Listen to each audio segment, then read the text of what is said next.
Learning, powered by Elegant Central Education and Research Center.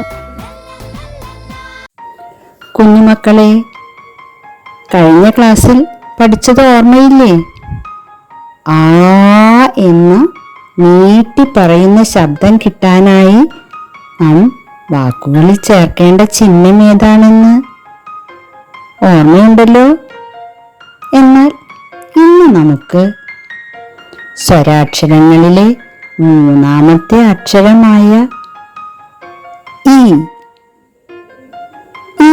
എന്ന സ്വരം കിട്ടുന്നതിനായി വാക്കുകളിൽ എന്ത് ചിഹ്നമാണ് ചേർക്കേണ്ടതെന്നൊന്ന് നോക്കാം. കുഞ്ഞുമക്കളെ, ഇങ്ങോട്ടൊന്ന് നോക്കൂ.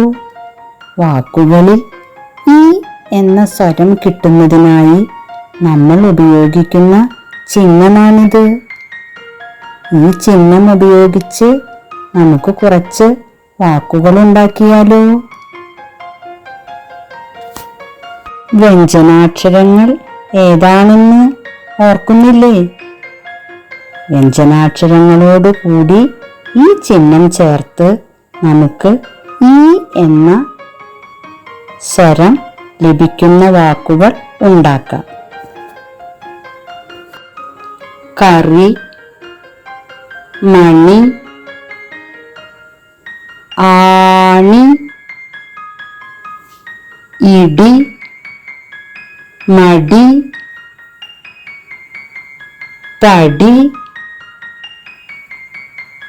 ഇനി കുറച്ച് വാക്കുകൾ മക്കൾ ഉണ്ടാക്കണേ. Please subscribe our channel, like, share, comment, and also enable the bell button to get the recent notifications.